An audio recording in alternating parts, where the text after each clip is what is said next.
வணக்கம் நேயர்களே, ஸ்ரீ குபேரன் டிவி நேயருக்கு லக்ஷ்மணா அன்பு வணக்கங்கள். இப்போ நம்ம பார்க்க போகிறது வார ராசி பலன் 12ஆம் தேதியிலேருந்து 18ஆம் தேதி வரை எப்படி இருக்க போதுன்னு பார்க்க போகிறோம். ஸோ எப்போதுமே சொல்கிறதாங்க லக்னத்துக்கு பாருங்கள். ஸோ உதாரணமாக வந்து ஒரு மகர லக்னம் விருச்சிக ராசினா நீங்கள் விருச்சிக ராசிக்கான பலன்களை பார்க்கறத விட மகர ராசிக்கான பலன்களை பார்க்க ரொம்ப பர்ஃபெக்டாக இருக்கும். முதல்ல வர்றது பொது பலன்கள். ஸோ அதுக்கப்புறம் நமக்கு டிப் ஆஃப் த வீக் வருது எதிரிகள் பிரச்சனைகள் இல்லை இருக்கிறவங்களுக்குலாம் வந்து ஒரு சூப்பரான ஒரு டிப்பு மறக்காமல் பாருங்கள்.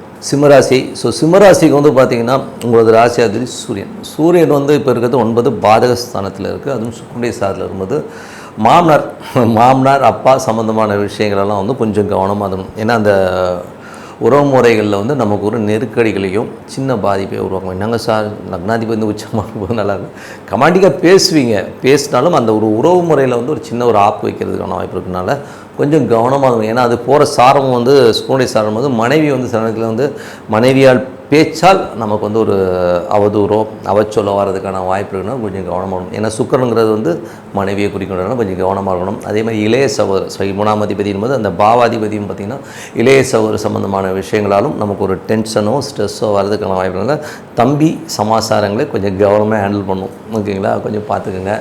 அதுக்கப்புறம் பார்க்கும்போது 2 குடும்பம் பணம் சம்மந்தமான விஷயங்களே சொல்லும். ஸோ அது வந்து என்ன மாதிரி விஷயங்கள் 2-11 புதன். ஸோ புதன் வந்து பார்த்திங்கன்னா உங்களுக்கு வந்து இப்போ இருக்கிறது 9ல் இருக்குது. ஸோ 9ல் இருந்தாலும் அது கேதுடைய சாரத்தில் இருக்கும்போது அப்பாவுடைய பேச்சுக்கள் வந்து கொஞ்சம் பெட்டுக்கொடுன்னு பேசினாலும் வெளிநாட்டில் வந்து ஏதாச்சும் சட்ட ரீதியான விஷயங்கள் ஒரு பெரும் பணம் மாறணும் அப்படின்னு எதிர்பார்த்துருந்தீங்கன்னா கண்டிப்பாக வரதுக்கான ரொம்ப சூப்பராக இருக்குது. அதெல்லாமே ரொம்ப நல்லாயிருக்கு.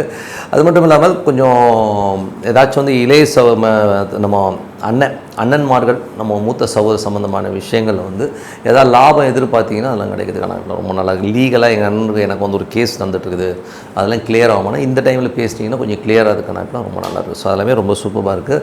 பேசும்போது மட்டும் கொஞ்சம் கவனமாக பேசுங்க. கொஞ்சம் வெடுக்கொடுக்குன்னு பேசுகிற மாதிரி விஷயங்களை கண்டிப்பாக ஏற்படுத்தும். அதுக்கப்புறம் பார்க்கும்போது 4ஆம் அதிபதி. ஸோ 4ஆம் அதிபதியான செவ்வாய் வந்து பார்த்திங்கன்னா உங்களுக்கு வந்து 12ல் இருக்குது. அது நீச்சமாக இருக்குது. அப்போது அம்மா அப்பா சம்மந்தமான உறவுகள் வந்து நம்மளை வந்து கொஞ்சம் கேவலமாக ட்ரீட் பண்ணுவாங்க.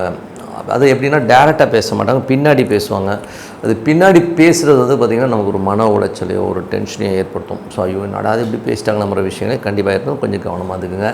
அதுக்கப்புறம் பார்க்கும்போது 5ஆம் அதிபதியான குரு. ஸோ 5-8ஆம் அதிபதியான குரு வந்து பார்த்திங்கன்னா உங்களுக்கு வந்து 10ஆம் இடத்துல தொழில் ஸ்தானத்தில் இருக்கும்போது கொஞ்சம் கவனமாக இருக்கணும்.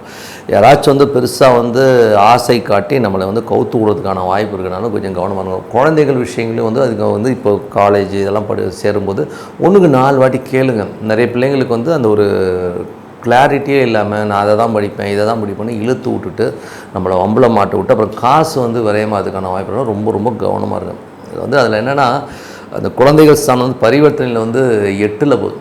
அதனால் வந்து ரொம்ப கவனமாக இருக்கணும். குழந்தைகள் பேச்சை கேட்டுட்டு பிளைண்டாக ஒரு கடன் வாங்கி என் பிள்ளைக்காக சீட்டுக்காக கட்டுறேன்னு சொல்லிட்டு 5 லட்சம் 10 லட்சத்தை கொடுத்துட்டு அப்புறம் எனக்கு இது பிடிக்கலன்னு சொல்லிட்டு அது ஒரே லைனில் வந்து வேறு இடத்துக்கு போயிடுச்சுன்னு வைங்களேன், நமக்கு வந்து அந்த மன உளைச்சலை கண்டிப்பாக ஏற்படுத்தும். அதனால் கொஞ்சம் கவனமாக இருந்துங்க. 6ஆம் அதிபதி. ஸோ 6ஆம் அதிபதியான உங்களுக்கு வந்து சனி வந்து பார்த்திங்கன்னா உங்களுக்கு 8ல் இருக்கும்போது கவனம், வேலையில் வந்து ரொம்ப கவனம். அதுவும் வந்து இந்த சிம்ம லக்னமாக இருந்து சனி தசா புத்தி அந்த நடக்கும் ரொம்ப கேர்ஃபுல்லாக இருக்கும். ஏன்னா வந்து இதில் வந்து சனி சுயசாரத்தில் போகும்போது வேலையில் நமக்கு ஒரு டென்ஷனை கொடுக்கும். அதே நேரத்தில் வந்து உடம்பு. ஸோ உடம்புலையும் பார்த்திங்கன்னா ஏதாச்சும் தேவையில்லாத ஒரு பிரச்சனை வந்து போகிறதுக்கான வாய்ப்பு. ஏன்னா இது வந்து ஒரு 3 செக்டராக தாங்க வேலை பார்க்கும். ஒன்று உடம்பு சம்மந்தமான விஷயங்கள், கடன் வழக்குகள். ஸோ கடன் சம்மந்தமான விஷயங்கள், வழக்குகள் சம்மந்தமான விஷயங்களை தான் ஏதாவது ஒன்றுத்தில் கையை வச்சு ரொம்ப பாடாப்படுத்தும். ஸோ அதனால் கொஞ்சம் வந்து நீங்கள் கேர்ஃபுல்லாக இருக்கிறது ரொம்ப நல்லது. ஏன்னா வந்து அந்த மாதிரி விஷயங்கள் கொஞ்சம் கேர்ஃபுல்லாக இருந்துங்க. அதுக்கப்புறம் பார்க்கும்போது உங்களுடைய 7ஆம் அதிபதியும் 8ல் இருக்கும்போது கணவன் மனைவிக்கு நடுவில் வந்து பார்த்திங்கன்னா கொஞ்சம் வந்து நிறைய வாக்குவாதம். அவங்க குடும்பத்தை நீங்கள் திட்டது, உங்கள் குடும்பத்தை அவங்க திட்டதுன்னு வாங்க இல்லையா. ஸோ அந்த மாதிரி விஷயங்கள்லாம் நடக்கும். ஸோ அதனால் வந்து இந்த கழுவி ஊற்றுற மேட்டர்லாம் வந்து கொஞ்சம் ஓரம் கட்டிட்டு சைலண்ட்டாக இருக்கணும். ஏன்னா வந்து சூழ்நிலை விடாதுன்னும் போது நமக்கு வந்து தேவையில்லாத மன உளைச்சலை கொடுத்துரும். நீ என்னத்தை சம்பாதிச்சு கிழிச்சன்றுவாங்க. அப்போது நமக்கு கண்டிப்பாக கோவம் வரும். ஸோ இந்த மாதிரி ஒரு மன உளைச்சலுக்கு ஆளாகும்போது இந்த மாதிரி டமால் டிமில் இருக்கிறதெல்லாம் இருக்கும். ஸோ அதெல்லாம் கொஞ்சம் கண்ட்ரோல் பண்ணிங்க. இன்றைக்கி வந்து டைம் அப்படி இருக்குது. சிம்ம லக்னமாக வந்து சனி தசாபத்தி அந்த நடக்கிறவங்களுக்கு இந்த மாதிரி எமோஷனான விஷயங்கள் இருக்கும். ஒரு பெரும் பணம் சம்மந்தமான விஷயங்களையும் ஒரு தர்க்கம் இருக்கும். அதனால் பூர்வீக சொத்து சம்மந்தமான விஷயம் கொஞ்சம் கேர்ஃபுல்லாக ஹேண்டில் பண்ணுறது ரொம்ப ரொம்ப நல்லது. அதுக்கப்புறம் ஏன்னா சில பேர் வந்து அந்த வேகத்தில் வந்து எனக்கு எதுவும் தேவைன்னு சொல்லி எழுதி கொடுத்துலாம் வந்துடுவான். ஸோ அந்த மாதிரி முட்டாள்தனம்லாம் பண்ணாதீங்க. நாளைக்கு வந்து சொத்துங்கிறது வந்து நீங்கள் வந்து சம்பாதிக்க ரொம்ப கஷ்டம். எனக்கு வந்து மானம்தான் முக்கியம், ஹாய் ஊய் நான் யார் தெரியுமா, நான் கவரிமான் அப்படின்னு சொல்லிட்டு அதுக்கப்புறம் மண்டையில் முடியலாமல் சுற்றுனவே நிறைய பேர். ஓகேங்களா? அதனால் அதோடைய ரியாலிட்டி தெரிஞ்சு பொறுமையாக ஹேண்டில் பண்ணணும். ஒரு தப்பான ஒரு டைம் ஆகுதுன்னா அதை வந்து நம்ம போஸ்ட்பான் பண்ணி போகிறது தான் ரொம்ப நல்லது. ஸோ கொஞ்சம் பார்த்து நடந்துக்க ரொம்ப ரொம்ப நல்லது. அதுக்கப்புறம் பார்க்கும்போது ஏன்னா இதெல்லாம் வந்து ஒரு ஃபேக்ட் அண்ட் ஃபிகர்ஸ் இருக்குன்னா கொஞ்சம் கவனமாக பார்த்துக்க ரொம்ப ரொம்ப நல்லதுங்க, பார்த்துக்கோங்க. அதுக்கப்புறம் வந்து உங்களுக்கு வந்து 10ஆம் அதிபதி சுக்கிரன் வந்து பார்த்திங்கன்னா உங்களுக்கு வந்து 10லே இருக்கும்போது தொழில் சம்மந்தமான விஷயங்கள் நல்ல ஏற்றங்கள் புதிய வாய்ப்புகள்லாம் வரலன்னு சொல்ல முடியாது. ஏன்னா அது பரிவர்த்தனை அங்கே இருக்கும்போது அந்த மாதிரி விஷயங்கள் நல்லாவே இருக்கும். பட் கொஞ்சம் கேர்ஃபுல்லாக ஹேண்டில் பண்ணணும். ஏன்னா டைம் வந்து கொஞ்சம் நிறைய கிரகங்கள் வந்து 8ல் இருக்கும்போது கொஞ்சம் கேர்ஃபுல்லாக ஹேண்டில் பண்ணுறது ரொம்ப ரொம்ப அவசியங்க. மற்றபடி வந்து உங்களுக்கு 11ஆம் அதிபதியான புதனும் பார்த்திங்கன்னா உங்களுக்கு வந்து இப்போது வந்து 9ல் இருக்கும்போது அப்பா சம்மந்தமான உறவுகள், அப்பாவுக்கு ஒரு ட்ரீட்மெண்ட்டோ அப்பாவுக்கு சம்மந்தமான விஷயங்களில் ஒரு சில விஷயங்கள் வந்து நமக்கு தேவைப்படலாம். ஒரு ட்ரீட்மெண்ட்டோ வழக்கோ வரும். ஸோ அது மாதிரி விஷயங்களை கொஞ்சம் சால்வ் பண்ணுறது ரொம்ப ரொம்ப நல்லதுங்க.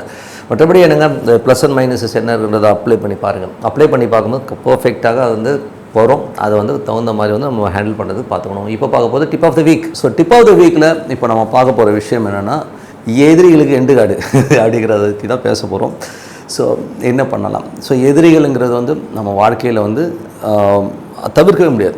ஏதாவது ஒரு ரூபத்தில் வந்து எவனாச்சும் ஒருத்தர் வந்து ஆப்பு வைக்கிறதுக்காக சேர் போட்டு உட்காரவங்க நிறைய பேர் இருக்கிறான். நீங்களே பார்த்தீங்கன்னா ஏதாவது ரூபத்தில் அது எந்த சொந்தக்காரனாக இருப்பானா, இல்லை வெளியிலேருந்து வருவானா, ஆஃபீஸில் வந்து பக்கத்தில் உட்காரவனங்க கூட தெரியாது, டார்ச்சர் பண்ணி சாவடிக்கிறதுனே நிறைய பேர் இருப்பாங்க. சில பேர் வந்து சேடிஸ்டாகவும் இருப்பாங்க. நிறைய பேர் பார்த்திங்கன்னா உன்னை என்ன பண்ணுறோம் பாடுறாங்கிற மாதிரியான பயமுறுத்தி உங்களை வந்து ஒரு மன உளைச்சல்லே கொண்டாடுவான். அது வந்து ஆஃபீஸாக இருக்கட்டும், பக்கத்து வீடாக இருக்கட்டும், எங்கே வேணா இருக்கலாம், எதிர் வீடாக இருக்கலாம், ஃப்ரெண்டாக இருக்கலாம், எவனா வேணாலும் வந்து உட்காந்து நம்மளை டார்ச்சர் பண்ணுறது நம்ம பார்க்குறோம்.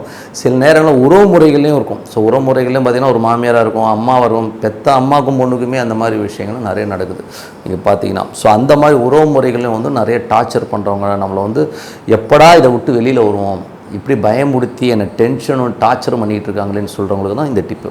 ஏன்னா வந்து எதுக்கு சொல்கிறேன்னா இது வந்து கண்டிப்பாக வந்து நீங்கள் அப்ளை பண்ணி பாருங்கள், ரொம்ப பர்ஃபெக்டாக ஒர்க் ஆகும். இது வந்து டெஸ்டடு. ஓகேங்களா? இந்த வந்து பரிகாரம் வந்து நம்ம டெஸ்ட் பண்ணி சக்ஸஸ் ஆன ஒரு பரிகாரம் தான். அதனால தான் சொல்கிறோம் எதிரிகளுக்கு எண்டு கார்டான பரிகாரம் என்ன. இதில் வந்து பார்த்திங்கன்னா நீங்கள் கூகுள் போங்க, கூகுளில் போய்ட்டு ஆதித்ய இருதயம்னு அடிங்க. ஸோ ஆதித்ய இருதயம்னும் போது அந்த ஸ்லோகன் என்ன லாங்குவேஜ் உங்களுக்கு தெரியுமா, தமிழ், இங்கிலீஷ் எதில் வேணால் போட்டிங்கன்னா வரும். அது படிங்க. அது எப்படி படிக்கணும்னா மனசார உட்காந்து அந்த சூரிய பகவானை உள்ளுக்குள்ளே வச்சுக்கிட்டு படிங்க. படிக்கும்போது என்ன ஆகுனாங்க, அது ஒரு தனி வைப்புங்க. நீங்கள் வந்து அது வந்து அந்த மந்திரம் வந்து நீங்கள் ரொம்ப சாதாரணமான மந்திரம்னு நினச்சிக்காதீங்க. அது வந்து அகஸ்தியர் வந்து ராமருக்கு உபதேசித்த மந்திரம். யாரை எதிர்க்கிறதுக்கு தெரியுங்களா? ராவணனை. ஒரு ராவணனை எதிர்க்கிறதுக்கு ராமர் போருக்கு போகிறதுக்கு முன்னாடி ஆதித்யன் அதாவது சூரியனை வச்சு அகஸ்தியன் வந்து பிரயோகப்படுத்தி இந்த மந்திரத்தை சொல்கிறாமா அப்படின்னு சொல்லி ராமனுக்கு அகஸ்தியன் அருளிய மந்திரம் தான் இது. அப்போ எவ்வளோ பவர்ஃபுல்லாக இருக்கும் பாருங்கள். இது வந்து என் லைஃப்பில் நீங்கள் அப்ளை பண்ணி பார்த்துருக்கீங்கன்னா நான் அப்ளை பண்ணி பார்த்துருக்கேங்க. எப்படின்னா நான் ஒரு காலகட்டத்தில் வந்து நான் ஒரு கடை வச்சுருந்தேன். எனக்கு எதிர்க்க ஒரு ஆள் இருந்தாருங்க. அவர் வந்து என்னை ரொம்ப டார்ச்சர் பண்ணிட்டார். டார்ச்சர்னால் கொஞ்சம் நஞ்ச டார்ச்சரில் ரொம்ப ஸ்ட்ரெஸ் ஆகிட்டு இருந்தார். ரொம்ப ஒரு மாதிரி நம்மளை ஒரு பெரிய ஒரு மன உளைச்சலே கொண்டு வர மாதிரி சுச்சுவேஷனில் இருந்தது. அப்போது நடாதியம் எதுக்கே உட்காந்து நம்மளை டார்ச்சர் பண்ணுறானே அப்படின்னு சொல்லிட்டு நான் என்ன பண்ணிட்டேன்னா ஆதித்ய இருதயம் ஸ்லோகனை படிக்க ஆரம்பித்தேன். அது எப்படி படித்தேன்னு தெரியுங்களா? சூரியன் உதிக்கும் பார்த்தீங்களா, காலையில் குளித்து முடிச்சுட்டு அப்படி சூரியன் உதிக்கும் போது அந்த சூரியனை பார்த்து அந்த ஆதித்ய இருதயம் படித்தேன். 3 நாளுங்க, 3 நாள் தான் படிச்சிருப்பேன். அவனை பொட்டி படுக்கையெல்லாம் தூக்கி வெளியில் போட்டு வெளியில் அனுப்பிச்சிட்டாங்க. அவன் அந்த ஏரியாலே இல்லை. இவ்வளோ பவர்ஃபுல் பாருங்கள் அந்த மந்திரம். அதனால் இது ஆதித்ய இருதயம் வந்து ரொம்ப பர்ஃபெக்டாக அற்புதமாக வேலை செய்யும். நீங்கள் அப்ளை பண்ணி பாருங்கள். அதுவும் வந்து உங்களுக்கு வந்து ரொம்ப ப்ரெஷர் அதிகமாக இருக்குது, என்னால் முடியவே இல்லைன்னா சூரியனை பார்த்து படிங்க. அது வந்து டேரெக்டாக சூரியனை பார்த்து படிச்சிங்கன்னா அதோட வைப் வந்து வேறு லெவலில் இருக்குங்க. பண்ணி பாருங்கள், சூப்பராக ஒர்க் ஆகும் சொல்லிட்டு உங்களிடம் விடைபெறுவது உங்கள் லக்ஷ்மி நாராயணன். நன்றி, வணக்கம். ஸ்ரீ குபேரன் டிவியை பார்த்தமைக்கு நன்றிகள். மேலும் இது போன்ற தகவல்களை தெரிந்து கொள்ள ஸ்ரீ குபேரன் டிவியை சப்ஸ்கிரைப் செய்யுங்கள். மறக்காமல் பெல் ஐக்கானை கிளிக் செய்யுங்கள்.